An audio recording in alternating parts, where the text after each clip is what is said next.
Hello everyone, welcome back to the channel. I'm Ben, this is Books with Genghis Khan, and today I am going to be wrapping up all of my recent reading from the past few months. And I'm just out of the swing of making videos, and it's tough to get back into that groove, but I'll try in this last part of the year because I really love making end of year videos, and I want to get back with my momentum with it because it's so easy for time to just be flying, man. I've been so busy with work since the summer and into the fall, and trying to make use of the really nice weather and go out and about on weekends with my wife. And man, with how crazy work has been, I've just been, when I've had free time, just been vegging and mostly just been reading, which is what I felt like all I have the energy to do most of the time. So I have been reading up a storm, and it's been a great last few months of reading, so I have a lot that I want to gush about. And to make this not spiral out of control and to make it more manageable for me and you, I broke it up into several categories. So a lot of my June was trying to finish up the chunky Memory, Sorrow, and Thorn trilogy, so that'll be one grouping. And then I've read a few Guy Gavriel Kay books, and then finished up the last bunch of books in the Vorkosigan Saga, then have some odds and ends that I can hopefully wrap up pretty quickly, and it may be a discard pile of stuff that wasn't working too well for me. So yeah, we'll try to get through this and have me not go on and on about all these books, but we'll see. I seem to never be able to do that. But let's start with Memory, Sorrow, and Thorn. So I did not have a completely entrancing experience with the Dragonbone chair. I liked it, but hadn't yet fallen in love, and it took me a bunch of months to kind of work up the desire to want to continue. And I came into this book, Stone of Farewell, with the right situation of not needing to rush it as part of a buddy read, and I could really sink into it and take my time. And oh man, did Tad Williams' writing just become so much richer for me when I could take my time with it and not feel like I had to race through to get to the end. And I let myself sink into all these sequences, and this is known as a slowish middle book where not a lot happens, and I still loved it. I'm feeling like he did become a little bit more streamlined in his approach, with just not bumping us around to too many different locations and characters, but we also had that context of all the political factions from book one to make it easier to jump in. And book ones are rarely my favorite, as I take a lot of time to get situated with the world and the history and the politics, and I love being able to just jump in here. And this is very much like the Odyssey for me, where we have all of these extended kind of sequences along these kind of quest journeys that the characters are going on, and I found a lot of these really to be entrancing and interesting and creative and unpredictable and tense. And I mean, there's a sequence here where Simon is just kind of lost wandering around a forest for a bunch of pages, and man, just what he's dealing with internally during this time, the way Williams wrote it had so much tension, and I was just right there with Simon and basically every character that we are spending time with, and got really into the overall story through this book. And even though not a lot happens, it was still an incredible read for me, and this book just really got me all in on this overarching series. And man, I had a great time with it. So Stone of Farewell, big hit for me, and maybe I shouldn't be surprised because I do tend to love those middle books, and a great middle book there made me very happy. And then I went directly in with that momentum to Green Angel Tower, and I was not actually reading from this chunky boy, which has these giant pages with small type over 1,000 pages. I had these very helpful mass market paperbacks to split it up in part one and part two. Man, I feel like I was, what month was it? I was mostly, okay, this was July, and I was most of the way through July and had only read this one book, which is a chunky one, and funnily enough is just part one of To Green Angel Tower. And then it was just continuing on into part two, where man, this book took a while, but I was there for it, and I almost wish we had more time in this trilogy. Things started to occur towards the end of this where I felt like if we had lingered more and had more books to flesh everything out, it would have had more impact. But I had a great time with this trilogy finale, and I think it easily became my favorite book of the trilogy. And it had me excited to continue. And I was this close to continuing on with the kind of bridge novella that takes place after this, before the Last King of Ostenard saga books kick off. But I love this. I thought the way things were wrapping up was extremely impactful, also unpredictable. There were some twists and turns I did not see coming, where he got me and surprised me. And I got really attached to Simon and the main character, and some of the other POV characters, and even some minor ones, like Megwin, who wasn't doing too much for me before this book. The way her story ended up tying in with Simon's and the overarching kind of goings-on really emotionally hit me. And that was one of the most effective parts of this whole trilogy for me, is how that tied in. And some of the world building we get through this book, and now I can't even remember if it was in Stone of Farewell or to Green Angel Tower, but exploring the swamps and the stuff that happened there, such a cool sequence. And just getting a feel for all the different parts of the world and how all the political factions have been interacting over time in the history, and with the different elf kind of beings. And I feel like there's a ton of lore that we can explore in the sequel series, so I'm really pumped to get into that. So big hit with me in the end. A very classic feeling fantasy series, but with rich writing and very emotionally complex and psychologically nuanced, and just a style that is really working for me right now at this point in my fantasy reading life. And so yeah, a huge hit, and recommend for this series. But if it feels slow, I think there's huge payoffs, and you just want to sink into that rich writing of Tad's, which never got overly flowery for me, and was just hitting the sweet spot. So yeah, there's Memory and Sorrow and Thorn, which was those just the last two books were a big chunk of my summer reading life. So there's one grouping out of the way. Oh man, let's see if I can do this faster. So the next grouping are the Vorkosigan Saga late series books. I last was discussing with you all one of my favorite books of all time, and that's A Civil Campaign.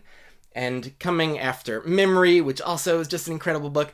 Man, I was curious how these late series books were going to go. I think this is novel 13 out of 16, and haven't heard much about these late series ones, but Diplomatic Immunity started things off with a bang. I absolutely loved this. I adored the kind of return to a shorter feeling space mystery intrigue style. It was really interesting to see how Miles, at this middle-aged part of his life, is now approaching things differently, and we get that through his internal monologue, and how he feels the weight of more responsibility on him.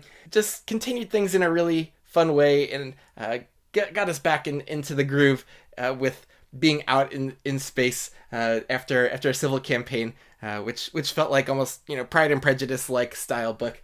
But this one, big hit for me, and then we just continued with banger after banger to end things, because we move into Captain Vorpatrol's Alliance, where we get an Ivan Vorpatrol POV for the first time, and this just had me super engrossed from the first few pages, and the situation that Ivan finds himself wrapped up in, and then as things proceed in just extremely unpredictable ways, was just very satisfying, and made this character really come to life and become much more lovable for me even than he had been as a side character before.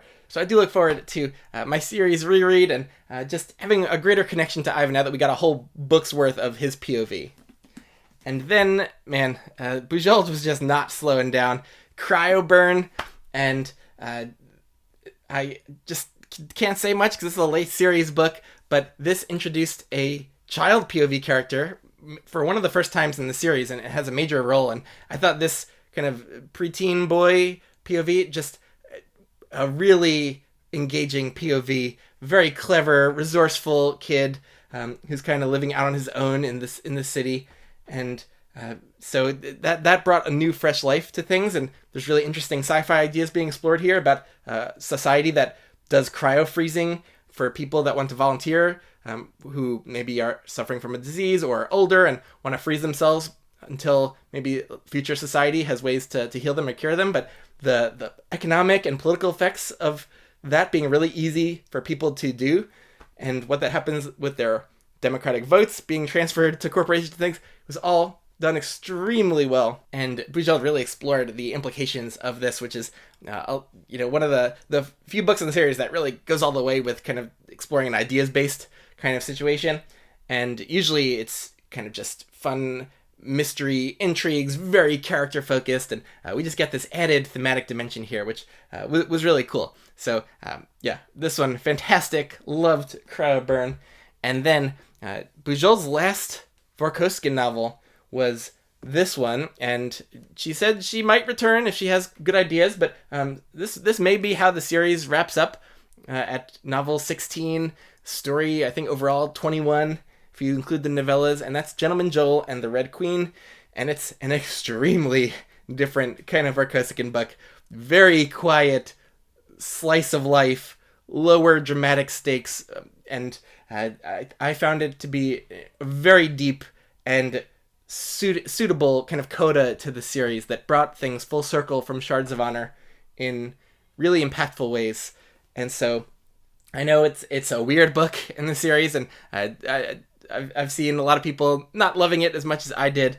And Bujold kind of wrote this at an older stage in her own life, and it's a lot about what people in their late middle age are going through with their professional lives, personal lives, wrangling with aging, and I probably would not have liked this as much if I had read this, as a teenager or in my early 20s. But now in my mid 30s, a lot of these themes and dimensions were hitting home for me, and I could appreciate a lot of what she was doing here. So a really just emotionally impactful end to this series, and the fact that it brought things full circle, and maybe spending some time at a location from book one, and some of the characters returning from book one, I just feel compelled to go back. I wasn't ready to leave behind the series, so I immediately went back to where it all began at Shards of Honor and did a reread of this first book, and was even more gripped the second time than I think the first time. I wasn't needing to situate myself with any of the world building terms and Bujold's style. I was just able to immediately sink in and get immersed, and was so impressed with her debut book. It's just so witty. So much happens here that sets up everything that comes after, and just the character stuff in here, man. I almost don't want to talk about it at all, even though it's it would be spoiling a book one. But it's a delight to experience, and then some extremely intense things happen, which are harrowing, and man, this book has a lot, and I think it's a great starting point for jumping in. This would be my recommended starting point for Vorkosigan, and I think it hits even harder if you've read the whole thing and come back after Gentleman Joel and the Red Queen. So overall, though, this Vorkosigan series, it's stupendous. Just engaging books on so many levels, fun, emotionally involving, and it's tough for me to leave those behind and to come off those experiences of binging, a bunch of just books that just have me completely enthralled and leaves you bereft after. But you always have them to reread, and so I'll have that at least. But and Bujold's other books, I want to explore all of her fantasy now, and she has a lot of those. So, but it's sad that I'm done with this journey, which I was starting out on a series that has over 20 books in it, and you feel like it'll never be over, and then finally you're reading the last one, and definitely sad for me. But if you have not dug into Vorkosigan yet, I could not recommend it highly enough. All right, let's talk about some odds and ends, one-offs that didn't fit into any grouping.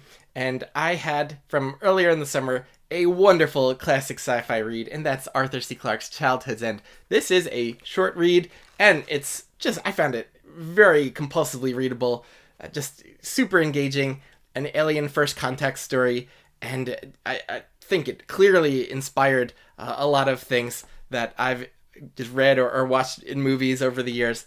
And it was just probably my favorite classic older era sci-fi book I've read. I've read a few that I've enjoyed, including Clarke's Rendezvous with Rama, but none that had really just fully captivated me in a way that it just didn't feel overly dated, and I was just exhilarated reading it, and that's what I got here with Childhood's End. So if you have any desire for bit of classic sci-fi and are worried, it'll feel a little dated, man, this is such an easy recommendation for anyone to try. And the one downside for me, the ending lost me just a tiny bit. It got a little far out and abstract, and kind of like the ending of 2001: A Space Odyssey, which I know Clark was also part of the writing group for. I'm not sure if he wrote the book or it was part of the movie script writing, but it getting really far out at the end, it's not my own personal taste there, but I know the ending works for tons of readers of this. But it was really just everything that got us there, just had me utterly engaged with how this was playing out. Just the aliens were really interesting, and just nothing felt predictable or cliched about them or how they interacted with humans and how things played out. So just awesome Golden Age sci-fi read for me. And I also read this goofy kind of sci-fi novella, Proxima Station, by Mike Mullman. That's the author who wrote the Protectors of Britannia series with Becoming a Druid. And Mike has reached out to me. I've been on some streams with him. I think of him as a friend. And he even wrote me into this book right at the beginning as a professor character who is interacting with the main character. And so that was a lot of fun to see Professor Benjamin Kahn in here, literally my name. And so, yeah, that was fun. And this is a just extremely goofy, humor-forward kind of sci-fi motley crew kind of situation of also a little bit of First Contact, where humans are trying to go to a space station, interact with all these different alien civilizations, and I'm looking forward to more of this. This is when if you're in a very goofy mood and you want something that's a little on the absurd side, and I don't know, I'm not always in the mood for that, but I was at this particular moment, and so it was a fun little diversion. Still on the sci-fi novella train, I had a great time watching Murderbot Season 1, the TV show with Alexander Skarsgård, and I had been falling out of love with the books recently with the last couple releases by Martha Wells. I was really into the first four. I binged them all together, read them as a group, and they worked really well for me, but didn't love it when she expanded it into Network Effect, and then the more recent two novellas also were just kind of losing my interest. But I loved the show. I thought the show just brought a lot of fun vitality to it through the side characters. The acting is incredible. The visualization of I think things were a little hard for me to visualize through Wells's writing. The description is very spare. And so the show helped me just really easily visualize the settings and the tech and everything that's going on. And so when I came back and read book one, it was mainly to see, I was curious, like, what were the differences? I couldn't remember all the details from the book. I wanted to see what the show was changing, and that was fun to see. A lot of scenes taken almost word for word from here, including Murderbot's internal monologue, which is, I think, maybe the most appealing feature of these stories, is hearing Murderbot's inner life, and how that also contrasts when Murderbot speaks out loud, and the impression Murderbot gives off to others. That the show does so much of that inner dialogue, and it's such the right choice, because that's one of the things we often lose with these adaptations.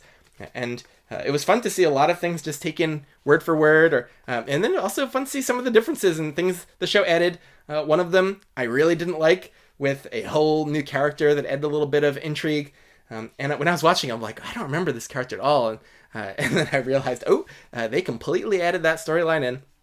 And I think some of the characters from the crew that they took out from the book, I think worked great. I think one of the weaknesses of the books is having too many human characters that don't really have a full personality on the page. And the show, I think, brought to life all of the human crew characters really well. And so that made reading this actually more engaging, because I was kind of imagining them as the actors, and some of the characters aren't giving a lot to do in here. And so the show is improving on this overall experience, I think, which is very rare for adaptations to be maybe working better for me than the actual books. But there's a great just story in here with and Murderbot's characterization that Wells is responsible for, and that the show is capitalizing off of and building off of. So yeah, this worked really well, even better for me on reread. I'm not as positive on the newest Adrian Tchaikovsky sci-fi novella, which is The Hungry Gods. This was perfectly fine, but at this point it was feeling a little bit repetitive, a little bit predictable for me, with a lot of his recent sci-fi. I've been reading basically all of his new recent sci-fi releases over the past couple years, and this didn't feel like he was doing anything very new. And it was an engaging novella, kind of post-apocalyptic thing going on, and I would recommend it if you're reading this maybe as part of the like a novella collection that I know is going to come out with bundling a bunch of these. I wouldn't necessarily recommend doing what I did and getting the standalone novella here, and just, you know, the novellas aren't the most cost-effective way to read with you know, buying Murderbot things. I know they just recently released Murderbot bundles, which I wish they had before, but this was okay. Definitely an engaging story, but if you are a veteran Tchaikovsky reader, I'm not sure it's gonna be doing much that's new, but it was fun. Kind of one-off fantasy read that I did was continuing the Edan trilogy. That's book 2, The Prophet of Edan by Philip Chase, and this was a really interesting experience. Things were happening so fast here, and way faster in developing and becoming almost what felt like a climactic feeling book, like To Green Angel Tower, the last volume. And this is book 2 of a trilogy, and so I was definitely feeling a little bit off kilter reading this, and we're just racing around the map, and time is flying by, and everything was happening so fast. And just like how I said, I wish there might have been even more books as part of the Memory, Sorrow, and Thorn trilogy to build that story out. I feel like this series would also have benefited from slowing down and maybe having some more books, because I just wasn't feeling overly connected to what was happening here. And some of the changes for Dayraven, our main protagonist, weren't feeling overly organic and earned for me. And as I said, time's really flying by here. And I think there's a lot that was awesome. And some of the antagonist characters, and Bledla's just one of my favorite antagonists in fantasy. Honestly, it just super nuanced and well-defined. And then the magic here is related to kind of Eastern religion and spirituality, just also really fresh for me. But I just wish maybe it was all slowed down. There's a lot of action sequences and battles and you know, a whole war is coming to a head, and I wasn't really feeling super grounded in the overarching story.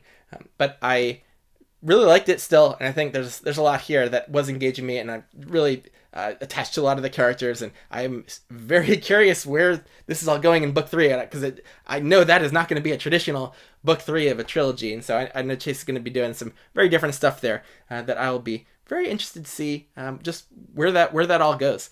So this honestly, you can expect book 2, Prophet of Edan, to feel like a typical ending of a trilogy, ending of a series kind of book. And if you go in with those expectations, I think it'll probably go better. But overall, a positive experience. I cannot say the same for the next bunch of books. I'm going to go into my discard pile now, just to switch things up. I had high hopes for Catabasis by R.F. Kuang, because I really liked Babel, and this is her newest, standalone dark academia fantasy, and I could not get past the first chapter. This was a quick DNF, and just a full clash with the voice in the writing. I wasn't feeling convinced, and to kind of suspend my disbelief that these were, this real characters, real people, and that the setting was kind of taking place in our real world, and I just wasn't able to buy anything that was happening. And I was kind of skimming through and seeing the style and how it was going into these kind of philosophical kind of tangents, and then development of how it was going to go to the underworld, and I just saw that this was not going to be engaging or be the kind of story I would really like, and so I put it down, and I don't think I'll be buying any more R.F. Kuang releases on in hardback on release without seeing a lot of my own friends' reactions first, because I got this fancy new hardcover edition from Barnes & Noble, and this was a total waste. There's just something in the voice there that just was grating on me to no end, and I'm very happy that I put that down quickly. Another one that I DNF'd quickly was, what's the name of that? Trader's Blade by Sebastian de Castell, first book in the Greatcoat series. This was a major disappointment because I was hoping it was going to be, a fun swashbuckling series for me. But again, the writing voice was just clashing with me intensely. And it's a very modern, quippy kind of writing voice. And I've been reading a lot of things that are veering away from that, whether it's, Tad Williams and Memory Star and Thorn and GGK, which haven't gotten to yet, or even Los Master Bujold's Vorkosigan style. It reads a little bit elevated, and just like some of the jokes and the quippiness in Trader's Blade was just grating on me, just like the writing voice in Catabasis was. And some of these scenes just in the beginning of Trader's Blade were making no sense to me, and so I just again could not suspend my disbelief that anything that was supposed to be happening, even though this was a secondary world, was actually happening. And I'm realizing when I really clash with the author's overall voice that there's very little chance that I'm going to come around with them. So I'm trying to practice some quick DNFs, which I've never really done in the past before, but DNF'd this one quickly. City of Stairs also a few months ago, and Catabasis, and I have no regrets about those. So I'm kind of sad though that an author I hoped was going to become one that was going to provide many books worth of entertainment, maybe is off the table. But I'll still give De Castell another try with a later book he wrote. I have Malevolent 7. We'll see if maybe I can come around on his later writing style and voice. But so far it has not gone very well. One that I did not DNF that also did not work for me is Ken Liu's newest release, All That We See or Seem. And I would not recommend reading this book. This was a complete waste of time. I read an arc. I don't regret reading it too much because I was often reading it just in little bits of time here and there when I was out and about, where I could read it in ebook form off my phone. And I was pretty shocked, though, that Ken Liu could put this out. I think the writing quality is just so drastically below where it was used to with Dandelion Dynasty and with the Paper Menagerie stories. I could almost not believe that this was the same author. The character writing was so cheesy, whether it's for the main character and just the kind of inner monologue he's giving Julia. The villain characters are just these cheesiest villain characters I have ever read. Full stop. And we, for some reason, get POVs with them, so we see inside their puny, villainous minds, and then the dialogue between the henchmen is also just so cringy. I was cringing so much through this, and for some reason, throughout, we also get these omniscient asides about technology and AI, and this book was a mess. I think it's disaster level for him in his career, because I don't think a lot of people that are going to be picking this up are going to be eager to kind of continue with this series if he just starts writing in this series now, because it just has so little heft. There's some interesting stuff around near future technology and AI and how that might be kind of integrated so fully around us in our lives, but the overarching mystery plot so weak. So many of these characters were flimsy cardboard. This is kind of pitched as a cyberpunk thriller, and there's very little thrill to it. So it's not gonna read like a tense Blake Crouch sci-fi thriller. It's not gonna read like a kind of sophisticated cyberpunk book like William Gibson's books. I honestly am having trouble figuring out who it's for, and I think it's going to be pretty forgettable for anyone, even if it was found to be what someone was looking for. So this All the Way See or Seem, stay away. I just don't think it's going to be worth your time in the end. But what will be worth your time is Guy Gavriel Kay. And in the last few months, I've continued my GGK journey with his newest release, Written on the Dark, followed up with All the Seas of the World, which is really a sequel to Brightness Long Ago, and then Children of Earth and Sky, which I just finished yesterday, so that one is super fresh. I first want to start with All the Seas of the World. This is not a book I've heard much about. I think gets kind of lost in Kay's oeuvre, and for me was just a stone cold masterpiece that hit hard emotionally and just had me completely engrossed and unable to put it down for the few days that I was reading this. And I think reading this, that Guy Gavriel Kay is just a writing master. Like, truly, I think he is a writing prodigy and the type of artist who's at the top of their game in their field, to the level of someone that only comes around every century or two. That it's that extreme, his gift. I liken it to Michelangelo, just someone who kind of just an absolute genius of his art forms. And maybe not every book of Kay's is going to be that utter masterpiece like, Michelangelo's David, but even the lesser pieces are still going to be stunning and better than just about what anyone else can create. And so I think some of these books get kind of lost in the fray, where people fall in love with Song for Our Bone like I did, or Lines of Alverson and the Sarantine Mosaic, and all of those are utter masterpieces. And so the books like these don't get as much hype, but I'm here to hype it up because this was incredible. And I'd only read this if you read A Brightness Long Ago. It really just continues up on a lot of those plot and character arcs from that book. So read this. If you loved A Brightness Long Ago, know that there's more where that came from. That this was only released a few years ago, and man, Kay still got it. He just transported me utterly, and it brought something new too, with not feeling too repetitive with Brightness or other books I've read. He really dug into this theme of exiles, and it felt like a really coherent vision for this book, and just tremendous. And if you have not read A Brightness Long Ago yet, and you're looking for a read that can be deep and transportive, man, go to A Brightness Long Ago, and if you love that, follow it up with All the Seas of the World, and you will not regret it. And then the book that comes after that chronologically is Children of Earth and Sky, which he wrote first. So he wrote this book before the other two, and it doesn't nearly follow up the same way as those. It's, I would say, pretty standalone. And so you could read this one first, and it might have stood out a little bit more if I read it first, because Brightness and All the Seas have become two of my favorite books of all time. And this one didn't quite reach those heights. But like I was saying, this is still a masterpiece that just other authors can't even come close to doing what he's doing for me here.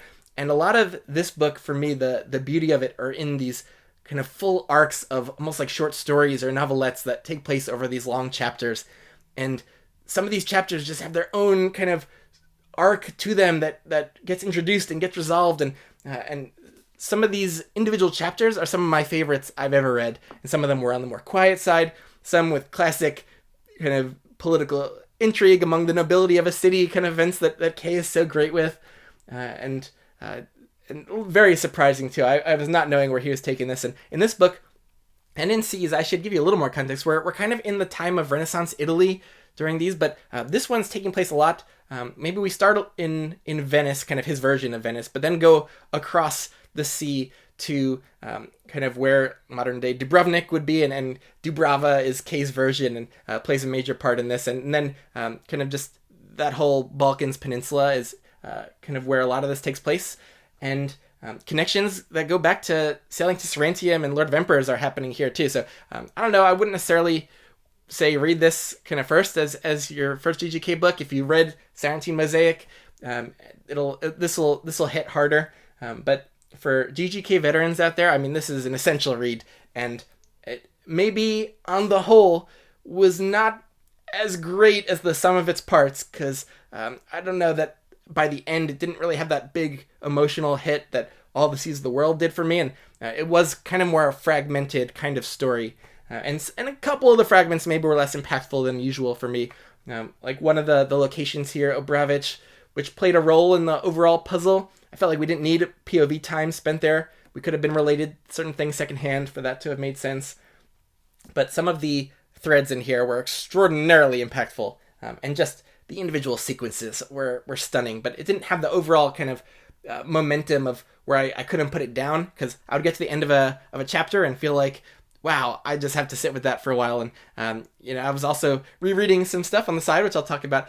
So I wasn't as transported or engrossed in this as I have been in most other GGK books, but still easy 5-star read for me. One I'd probably get to later in your GGK journey, but really, really stunning. And can't say anything negative yet about GGK with all of my books read, because they've all been 5 stars, including his most recent release, Written on the Dark. This one takes place in medieval France, around kind of his version of Paris, and we're in the kind of 100 Years wartime going on with Britain.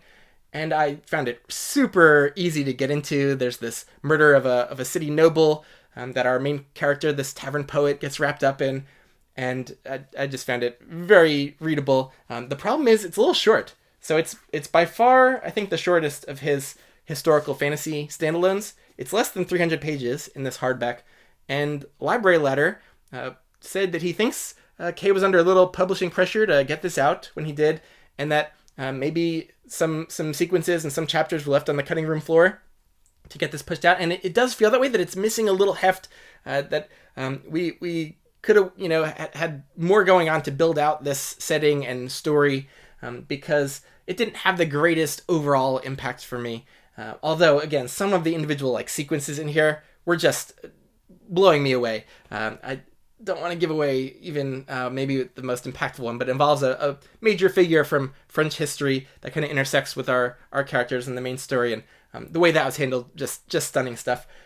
And I mean, we get Kay's typical incredible prose and these little authorial asides, which just always are such words of deep wisdom to me that I'm so thankful for. But I would say there was a side character in here, Sylvie, who just, I wasn't really buying her relationship to our main character, and that they were platonic friends to start, and that she had such an important role in his life, and then maybe romantic feelings to come into play, and I just wasn't really buying this character. And it's really the first GGK character out of all the books I've read that I felt like I could have done without, and it would have been a better book for it.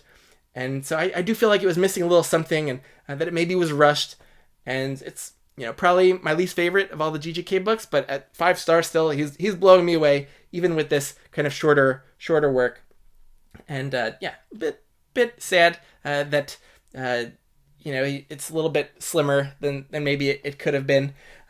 And the ending, though, the epilogue, is so strong and does connect back to a few other books here. So I do think for GGK lovers who are reading through all of his books, that this would be a very suitable coda, and it feels like it, could kind of have that nice wrapping up feeling for all of the books in certain ways. So I think it's still impactful, still really good, but not going to be, I think, at the top of most people's GGK tier lists. And finally, a giant portion of my reading life the past few months have been rereads of a couple of my favorite series, with Shadows Upon Time coming out now just in a couple weeks, my most anticipated book release of my entire life. I dove back in and reread all of these Sun Eater books, and including reading a lot of the short stories for the first time. And so I have these nice Anderita editions of the short story and novella bind-ups, Queen of Mid-Ashes and other stories here. And so I had fun kind of going back and reading some of the short stories that I hadn't read before, and I think a lot of those short stories worked really well for me. And the novels themselves were a real blast to kind of go back through. And Howling Dark, I'd reread Empire Silence last year, but I reread Howling Dark and Demon of White, and I mean, some of those sequences in the middle of Demon of White, man, were just incredible. Interestingly, I think some of the longer action sequences in Demon of White and even Howling Dark, Ashes of Man, weren't as enthralling for me a second time around. But a lot of the slower sequences, or the political intrigue sequences, or the lore-based sequences were working for me, maybe even better second time around. And by the time I got to Kingdoms of Death, man, I was an emotional wreck, and just reliving that really tough book was, it really hit hard, even harder for me on second read. And I think Kingdoms of Death, well, I know it had the greatest emotional reaction from me by the end, and that might be now on the top of my list, whereas Demon of White was clearly my favorite from my first read, but I'm loving all these books again, and even Disquiet Gods, I think, worked even better for me on second read. I wasn't totally in love with that on first read, and so I've been having a really good time with that reread, and ready to dive in for the seventh book very soon. So that was my Sun Eater reread, and with another big release on the horizon for one of my favorite series, that's 12 Months by Jim Butcher. I wanted to be ready to maximize the effect of an impact of that book. So I've been rereading Dresden Files. I started with Proven Guilty. Actually, I did Deadbeat earlier this year as part of a buddy read. And so I just kind of continued with Proven Guilty and White Knight, although don't love White Knight, so I kind of skipped most of that to get to the end, but that's one of the benefits of reread. You can skip over stuff that you feel like you don't really need to redo. And then I had a blast though with Small Favor, Turncoat, and Changes over the past few weeks, and I'm now in the middle of Ghost Story, and so I am gonna be just right back and ready with my Dresden momentum, with things fresh in my mind for that next book. So if I don't do that, I know new book releases will just not hit the same if I'm struggling to remember a lot of the details and remember where characters are and why they're at this emotional point in their journeys. So love rereads, and that's what I'm reading right now, Ghost Story, and I'm not sure if I'm gonna try to do anything else besides these Dresden ones before Shadows Upon Time comes out soon, but that's coming in the middle of this month, and then I know over the winter my buddy Ponderings of Pete is gonna be doing some buddy reads with me to get me to read some things I have been dragging my feet on for a long time, like Long Price Quartet, which I'm very excited about. Maybe some KJ Parker standalones as well that I've been waiting patiently for years for me to read at this point. So yeah, that is what I've been reading. I know I usually do book of the months in these wrap-ups, but it's gonna be so hard for me to go and figure out each month what I was needing to do for book of the month. Like June, maybe Stone of Farewell or Diplomatic Immunity. Oh, that's tough. And then July, definitely To Green Angel Tower. August, All the Seas of the World. And September, ooh, another tough one. Captain Vorpatril's Alliance, maybe? Yeah, I'll go Captain Vorpatril's Alliance. And October, I don't know if I'm going to get done with any new books. Been a big reread month. So if I don't go with rereads, I'll probably say Children of Earth and Sky for my book of the month for October. But it's been a wonderful last few months of reading. Sorry that I haven't been getting these wrap-ups to you more regularly, but like I said, I do hope to get back my momentum with videos, and I just got to get back on the horse and overcome that inertia. So tell me what you've been up to and reading the past few months, and let me know with your own experiences, anything that I've read here and wrapped up on, and yeah, I'll catch you later.